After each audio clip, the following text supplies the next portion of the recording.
Hey everyone, Brian here. Thank you for joining me today.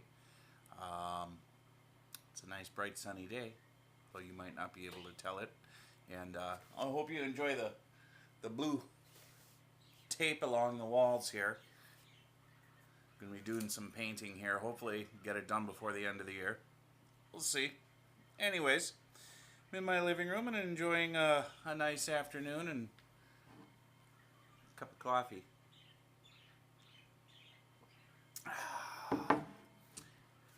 Today, I am going to be doing an audiobook review on the book The Sea Wolf by Jack London, narrated by Dick Hill, and produced by Brilliance Audio. It's presented on 9 discs, 10 hours of listening pleasure. This is a popular book in so much as Jack London, all of his writings. This is one of the best. He's done Call of the Wild and so many other short stories. A lot of stuff. Jack London has always been and still is one of my favorite authors. I think mainly because his writing style reaches me more than a lot of other authors. It's just so straightforward, yet he has the ability to use words in a way that just it feels right. It feels right to me as a reader or a listener in this case, and it just makes sense to me. Very popular author. So glad to be able to read his stories, and The Sea Wolf is no exception. This is an outstanding novel. The narrator Dick Hill does a great job reading it. I just can't say enough about it. So what I will say is, let's get this out of the way. I'm going to give it a 4 out of 4 right away. And this is an absolute must read or listen to. If you ever get the opportunity, there's just so much in this book. And so I'll tell you a little bit about what's going on. The main character is the protagonist, Humphrey Van Weyden. And he's sort of a well-educated, hasn't worked for a living type of individual who gets tossed overboard. I believe he was going to visit somewhere, and there was a storm, and he gets launched into the sea and lost. Everyone else gets picked up. He gets lost. And then a schooner comes by and picks him up. And this is where his life changes forever. The name of the ship is the Ghost, and the captain of the ship, who is the antagonist in this story, is Wolf Larsen. And he is his namesake. He is a wolf, a human being who exudes a lot of primal brutality. He brings Van Weyden on board, and shortly thereafter, Van Weyden realizes that he's now a slave on this ship. And when I say slave, I don't mean, crack the whip, row the oars type of slave. I mean, upon Wolf Larsen's whim, this man is going to live or die, and he has no choice but to do what Wolf Larsen wants him to do aboard this vessel. And this is typical of Wolf Larsen about how he pretty much adds crew to his ship. It's kind of like impressment, but I would say it's a little bit more severe. Wolf Larsen is a very primal yet highly intelligent individual who people live or die at his whim, and he's such a fascinating character for an antagonist. This is what I love about what London did in this story, because there's a lot of love hate relationship that I had with these characters. Now the protagonist, Van Weyden, I had a lot of, I wouldn't say hate, but very much leaning towards a lot of dislike for this character, because he was a pretty wimpy guy that was just sort of a spoiled brat, um, and at the beginning of this story, and his evolution as a character, his character development was absolutely appropriate for what London had for being on this ship, and how London had created those moments of character growth and development.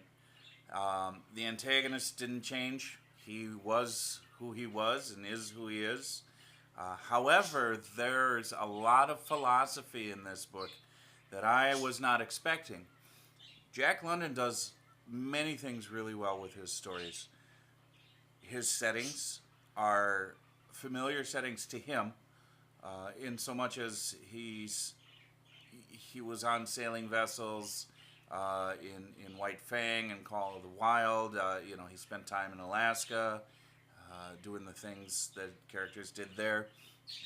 So a lot of the settings are authentic. They come from where he can draw personal experiences from, which is wonderful. But then what he also does well, I think, is places his characters into conflicts that make sense. Man versus man, man versus the elements, man versus himself. All of those are in this story in one capacity or another and revisited throughout the story. But the conflicts aren't superficial in this story. They never are with Jack London, but in this story specifically, these conflicts raise a lot of moral questions, a lot of why are we here? Why do people do what they do? But it's done in such a way that he encapsulates those in these characters, and especially Wolf Larsen. I've never read a book where I am totally fascinated with the antagonist, and I know he's just an ass, and that's putting it mildly. This guy is is the devil incarnate, but he's so fascinating because not only is Wolf Larsen a primal brute who lives according to his whim, but he's authentic. He's authentic because all of his intellect and philosophy go to support the way he lives, the choices he makes, and his greater view of the world. And on some level, I found myself saying, wow, that makes sense. And then, of course, stepping back and saying, but this is the bad guy. So whatever Jack London was trying to accomplish, at least for me, he did, because it got me thinking a lot about the bigger picture, the greater things in life, and why people do what they do. And the interaction between Van Weyden and Larsen is just always fascinating. And then, of course, there's a love story in there. There's a gal by the name of Maud Brewster, another writer. Actually, let me go back.